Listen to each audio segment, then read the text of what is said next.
turning on a thin black sheet of glass. She saw both the lives flash before her eyes. She didn't even have time to cry. She was so...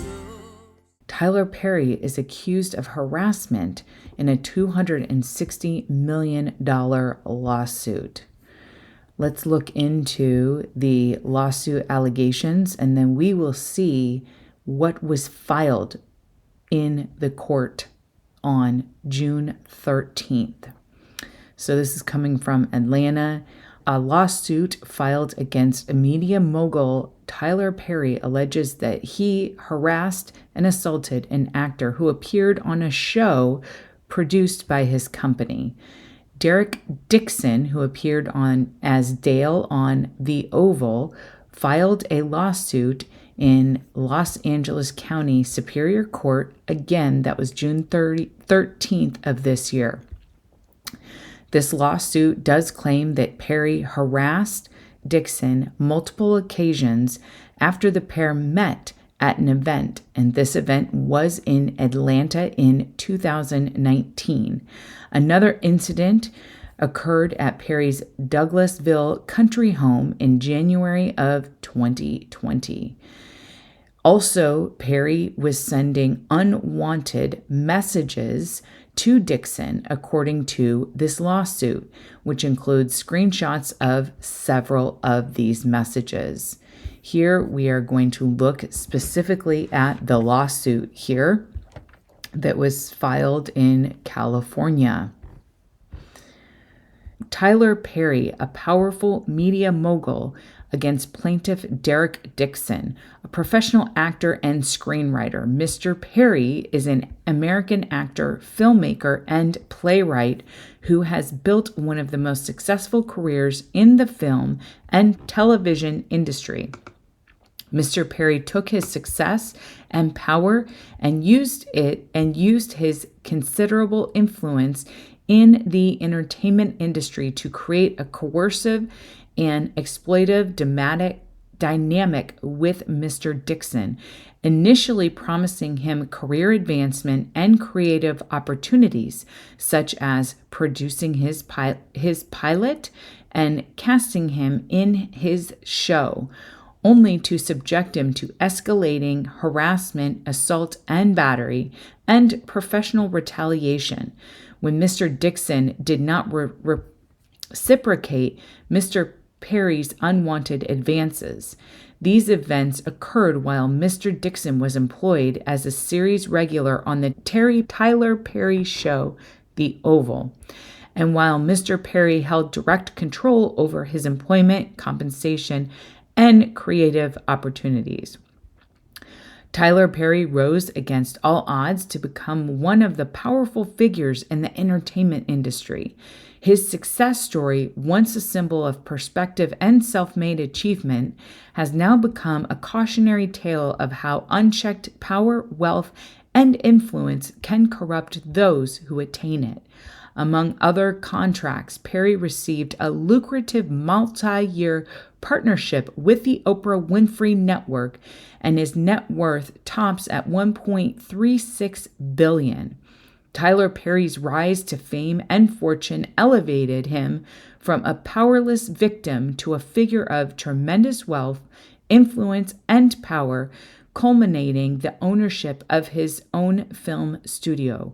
Rather than using his influence responsibly, Tyler Perry has engaged in a pattern of misconduct where he exploited his position of power. Tyler Perry has been using his power and influence to, these are words I'm not going to say, to assault impressionable and vulnerable employees and actors who look to him for guidance and mentorship. Again, these are the words right here. I am not going to say them here, but those are the specific words that are in the document filed with the court system in California. Just like Harvey Weinstein and Bill Cosby and Sean P. Diddy Combs, Kevin Spacey, and many others in the industry. Mr. Perry's success has led him to believe that money and influence can get him whatever he wants. The belief slowly transformed into the false idea that Mr. Perry can get whomever he wants. There are things in life that money cannot buy. Mr. Perry sought the one thing his wealth and influence could not purchase: a specific relationship with a man that would remain silent until now. Mr. Perry told Mr. Dixon that his ideal relationship would involve a male partner who could provide for and who could be loyal but emotionally detached. Perry told Dixon, whoever ends up with me is gonna be happy. In essence, Mr. Perry desired a one-sided, dynamic and subordinate relationship, an arrangement devoid of mutual consent or any emotions. Thus began Perry's calculated pursuit of Mr. Dixon. This was not Mr. Perry's first instance of exploitation. He has demonstrated a troubling pattern of exploiting vulnerable male actors and employees, leveraging his industry power to create a cycle of hope and dependency. First, he offers aspiring actors the prospect of career-defining opportunities, roles that promise visibility and advancement. Then, once they are in his professional orbit, he uses the weight of his influence to ensure them, positioning their success as contingent on meeting his demands. A quid pro quo in compromise. This pattern of behavior reveals a calculated use of professional power for leverage. Using his influence, Mr. Perry provided vulnerable men with acting positions, roles, show contracts, cars, and money. Once the object of his desire was hooked, Tyler Perry would then put them in fear of losing it all unless they engaged in Mr. Perry's desire for gratification. Mr. Perry would easily kill off a character in a show of an actor who failed to indulge in Perry's fantasies. And here we are getting into some of the text messages between Perry and Dixon. In one such exchange, Perry stated that he could fix things because the actors of a show he was filming should all be scarred because they were all shot at and we don't know who lives. Meaning that Tyler Perry was going to use this as a tool to gain compliance with his desires. Derek Dixon was Mr. Perry's desire ever since they became acquainted. Dixon was working as a part of the event staff for a party hosted by Mr. Perry. When Perry noticed him, Perry immediately offered Dixon the chance to audition for part of one of his TV productions. Dixon agreed and was on set with Perry behind the camera for weeks in close quarters. During the time they were filming, Perry would send flirtatious text messages to Dixon. For example, in one message, Perry stated that he was jealous when he saw Dixon going on a walk with another man named Brad. And here's this text message right here. "Why did that photo make me jealous, you two together?" That's from Tyler Perry. "Ha, I don't know. It's just Brad, LOL." That's from Dixon. Tyler Perry, LOL. Brad Dixon. "He just wanted to go for a quick walk to get his steps in, and now I'm walking to Chipotle by myself." Tyler Perry. "Thick Derek. Get that Chipotle." In another text message, Perry stated to Dixon, "What's it going to take for you to have guiltless S? Have y'all found that yet in therapy? Yes, it's the exact same kind of car. Geo Metro." Dixon, "Giving up my religious guilt, becoming a Buddhist? That's so cool. where you came from. Perry: unfortunately, Derek, I have friends who are in their 50s and 60s who are still dealing with that, and it's so sad. You can be freed from religious guilt and still believe in God. Still believe in Christ. The plaintiff carefully navigated a friendly demeanor to prevent the loss of income and opportunity on one hand, and the other a firm boundary against Perry's advances. Often when Mr. Perry started drinking, he would demand more attention from plaintiff and get more aggressive with his flirting. One occasion when Mr. Perry was drinking, he started to become extremely annoyed when Mr. Dixon avoided him. Mr. Perry stated that of the 600 people in his phone book, he only wanted to talk to Mr. Dixon.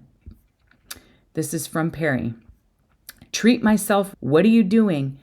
Derek. Just talking to my sister. That's from Dixon. Eye roll, Perry. Fine. Good night. I'll go through the 600 people in my phone book and be annoyed that I don't want to talk to any of them. Dixon, trying to get off so I can go to sleep, LOL.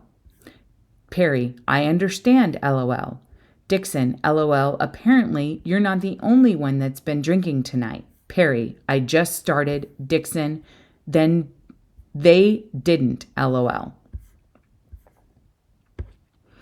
Dixon did his best to tiptoe around Mr. Perry's sexual aggression while keeping on Mr. Perry's good side.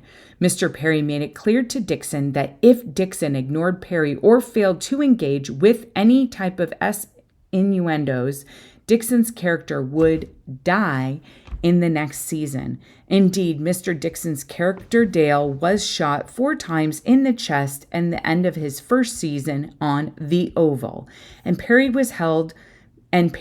always held this over Mr. Dixon's head, implying that Dale would survive if Dixon kept Perry happy. Once Perry recognized the extent of the control he had over Dixon, he escalated this behavior. On multiple occasions, Mr. Perry at Mr. Dixon, including one instance where he forcibly pulled off Mr. Dixon's clothing. Mr. Dixon told drunken Perry no and attempted to remove Mr. Perry's hands, but Mr. Perry held tightly onto Dixon's wrists. Mr. Dixon was only able to escape after de-escalating the situation by abruptly changing the subject. The day after the assault, Mr. Perry called and texted Mr. Dixon relentlessly, saying, I really need to talk to you. Please call as soon as you can. Finally, when Mr. Dixon answered Perry's call, Mr. Perry profusely apologized for the assault while blaming it on other things. Perry continued. He didn't know why he would do that. Maybe he was self-sabotaging. On the very same call where he apologized for the assault against Dixon, Perry told Dixon, and don't worry, we're gonna do your show, referring to the pilot that Perry knew Mr. Dixon had desperately wanted to produce. Shortly thereafter, Mr. Dixon got a call from Perry's lawyer saying that Christmas had come early and Dixon was getting a substantial raise and the show was greenlit. Perry's attorney explicitly warned Dixon not to tell any other actor on the show about Dixon's raise because no other actors were getting a raise, only Dixon. Perry kept telling Dixon that he was sorry and that the harassment would not happen again. However, the harassment and assault continued. Mr. Perry would also try to deflect blame for the SA by saying that Dixon didn't have a strong enough no. This is another one of the texts. This is from Perry. Nice. Santa Monica is nice. I'm glad you're going out there. How is your no? Is it stronger? You gotta have a strong no. Yes, it's strong. This is from Dixon. My mom literally thinks I'm going to sell my soul to the Illuminati. She heard Kane say that it's real. This is from Perry. Nice. Santa Monica is nice. I'm glad you are going out there. How is your no? Is it stronger? You got to have a strong no. Yes. This is from Dixon. Yes, it is strong. My mom literally thinks I'm going to sell my soul. She heard Kane say that it's real. This is from Perry. I don't think that, but I do think that you have to be able to say no and mean it and make it clear. Dixon, I'll only say yes if it gets me an Oscar. Just kidding. I hear you. Perry, the only one could have gotten that for you is through S in prison. So just stick to the no unless you are really into him. Wink eye. Dixon did not know how to answer without facing retaliation, cancellation of his production contract, or perhaps being killed of the show. So instead, Dixon made a joke, and then this is where he joked. This is why he said, I'll only say yes if it gets me an Oscar. And then that is Tyler Perry's response regarding prison. So, at some point, Perry reveals through these text messages that the no he was referring to was Dixon's no to a blank exchange for promotion in the industry, classically known as quid pro quo harassment. Perry sent this message to Dixon because that is exactly what Tyler Perry was doing. At some point, Dixon left Atlanta and moved to Santa Monica to create distance from Tyler Perry. However, even long distances, Mr. Perry continued to harass Mr. Dixon. Here are the factual allegations. In or around September 2019, the plaintiff worked for an event company called Legendary Events in Atlanta that was hired to organize defendant Perry's studio opening party. Plaintiff was recruited by Tony Conway, the owner of Legendary Events, a close friend of Tyler Perry. Mr. Conway decided to place Dixon directly in a role at a party that required frequent conversations with Tyler Perry. Defendant Perry picked plaintiff out of a crowd of employees present at the party and began asking plaintiff questions about his employment status and whether plaintiff was an actor. In or around early October and on the last day of the party, defendant Perry insisted that he and plaintiff exchange phone numbers, and Perry subsequently texted plaintiff to introduce himself. Perry began asking Dixon about his dreams and aspirations. Dixon told Perry that he was interested in acting and writing. Perry then told Dixon to do an audition over the phone and send it to Perry. Dixon told Perry he was at a Halloween party. Perry asked to see pictures of Dixon in costume, and Dixon complied. When Perry saw the pictures, he texted Dixon, "I was gonna say your cowboy needs a sugar daddy." Perry continued with, "You look great. You're just lacking costume parts. Sorry, don't want to offend." Dixon responded, "Not at all. It's so true. Half costume." To which Perry replied, "What's true? Cowboy needs a sugar daddy?" implying that Perry wanted to be Dixon's sugar daddy. Dixon quickly shut down those comments by reiterating what he said earlier, that the truth was that he was lacking costume parts.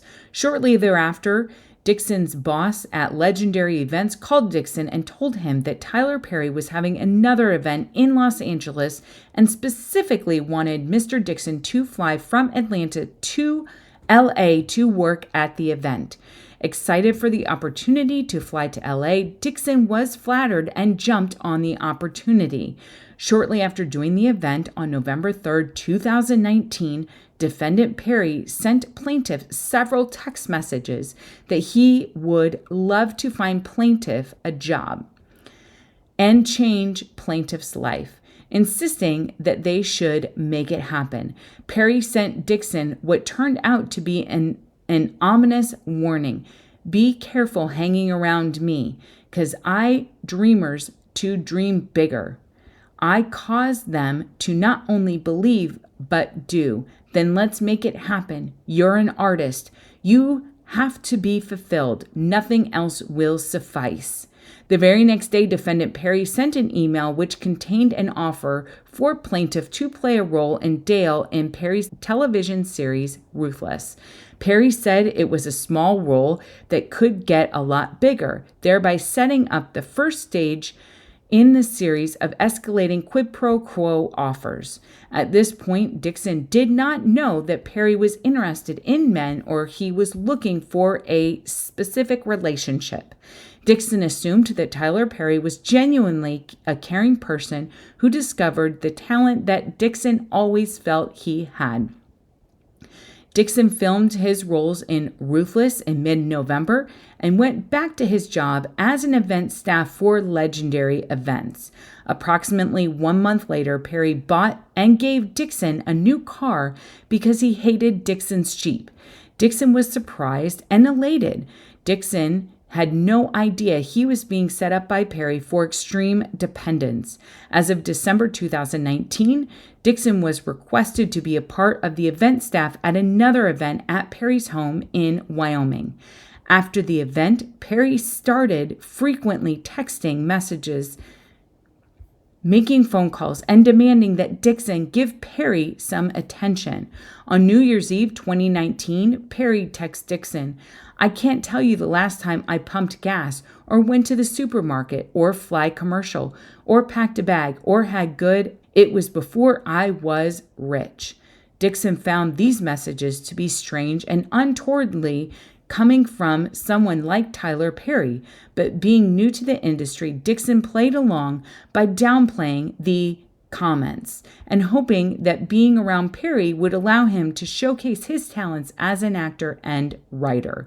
Soon after Dixon began giving Perry more attention, Perry made a move on Dixon. In January of 2020, just a few months after his first acting gig, Perry invited the plaintiff to his home in Georgia. Plaintiff showed up at the home hoping he would be given a chance to befriend Perry and show him how talented an actor Dixon was. At Perry's home, Dixon was served many alcoholic drinks, which Perry also partook in. Dixon felt that Perry was genuinely interested in Dixon's talents as an actor and writer. Perry made no advances at Dixon while they were drinking, and the conversation was friendly. At the end of the night, Perry told Dixon not to drive home. Perry said it was dangerous and Dixon was too inebriated to drive home. Dixon agreed and was escorted to a separate guest room, not knowing that this was his ruse to allow Perry to assault Dixon. Dixon was tired and did not have pajamas, and so he got into bed wearing only underwear. Before he knew what was happening, Dixon felt someone else slip into bed behind him and start rubbing Dixon's body, inner thigh, in a suggestive manner. Dixon turned around and saw that Tyler Perry was in bed with him. At this point, Dixon's stomach started to turn and he began feeling anxious. Instinctively, Dixon jumped out of bed and told Tyler Perry that he wasn't that way. Tyler Perry ignored the comments and told Dixon to turn around so Perry could see him naked in his underwear. Perry then commented on how beautiful Dixon's body was. Dixon once again told Perry that he was not into it. Dixon kept informing Perry that he was not into it in order to keep Perry at bay while at the same time not insulting the person who was dangling his career in front of him. In response to Dixon's frequent assertions that Dixon was not into it, Perry started prying further.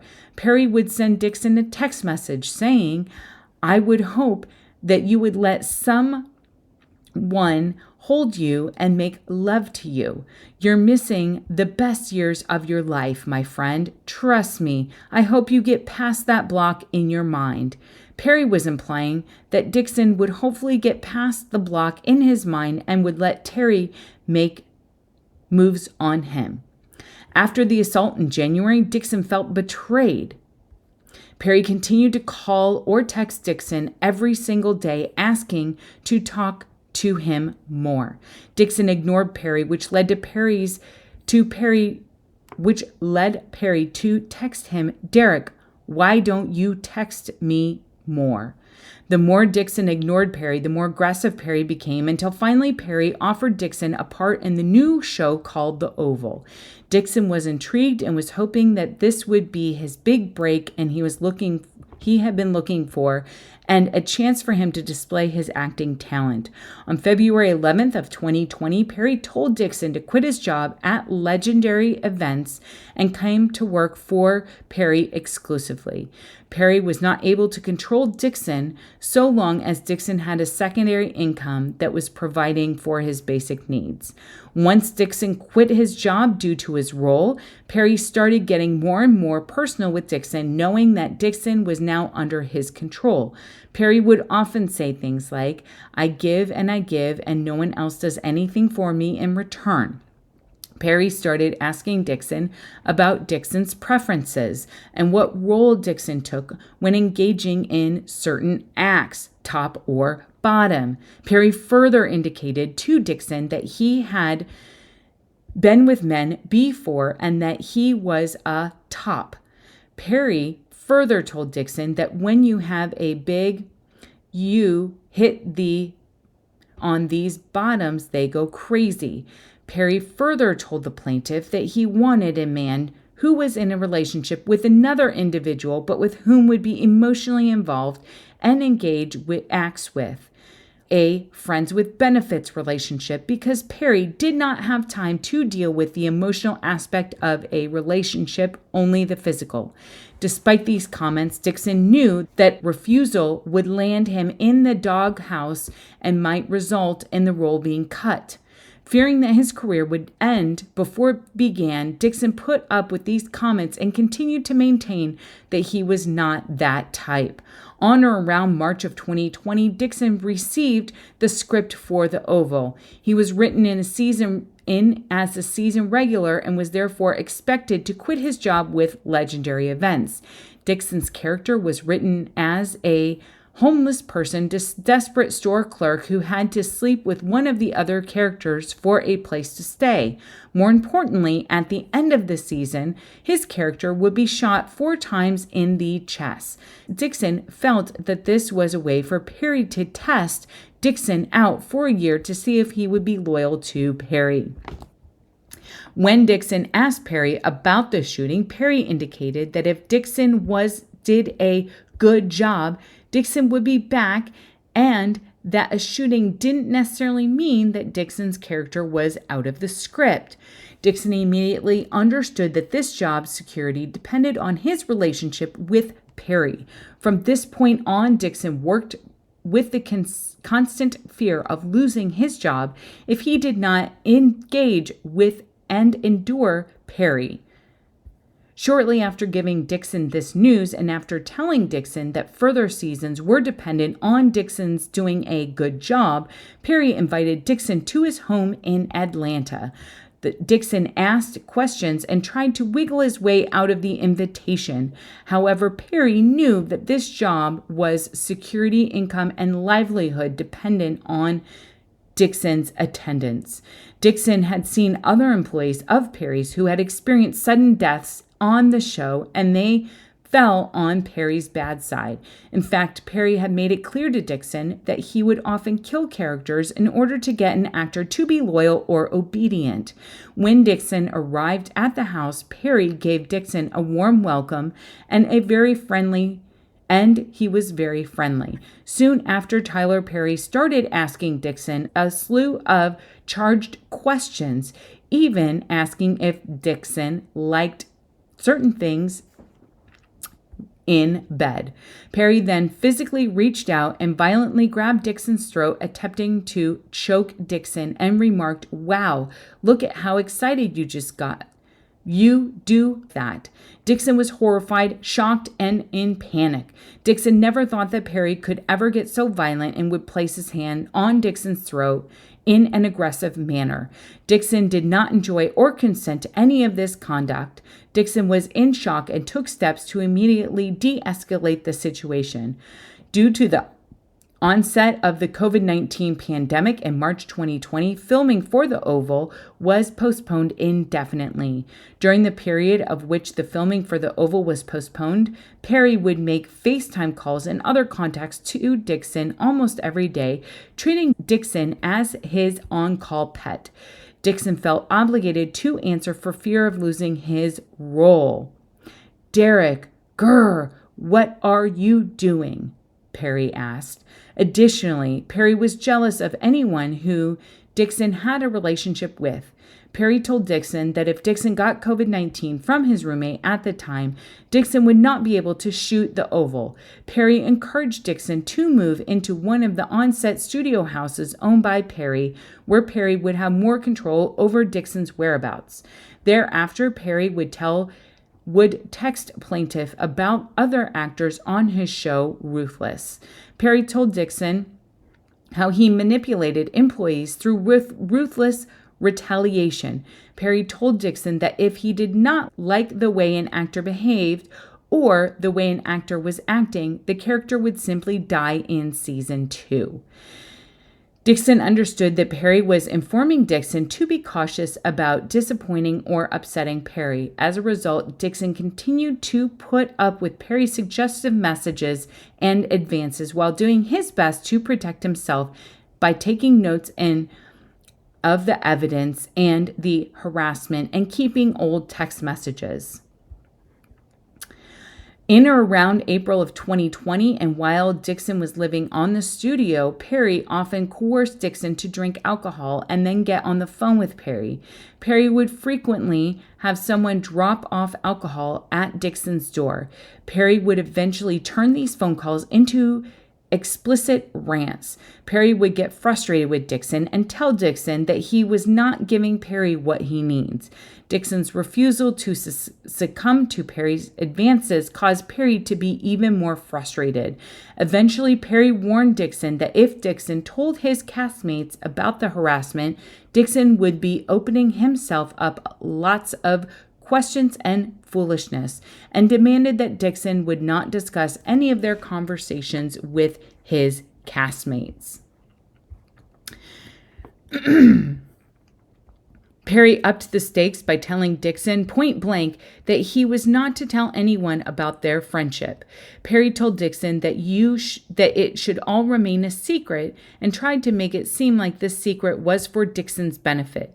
Perry continued to harass Dixon. On June 27, 2020, defendant Perry texted Dixon that all he wanted for his birthday were biscuits and BJs, referring to, I'm not going to read that, but that was all Perry ever received were biscuits, insinuating that a request for, I'm not going to read that. The text was followed by other messages calling Dixon cute and cutie, and that Perry was just thinking about Dixon. Despite these advances, Dixon continued to act professionally and continued to tell Perry he was not a certain type. That seemed to be the only way of keeping Perry at bay while keeping his job. In July of 2020, Perry remarked about how much he loved the script for Dixon's television series called Losing It, and explained that he wanted to shoot a pilot for it. Perry would never really work toward that goal, and what Perry was really doing was making Mr. Dixon more dependent on Perry, so Perry could later extract favors from Dixon as quid pro quo to produce the pilot. And here are some more text messages, more insinuations over and over again.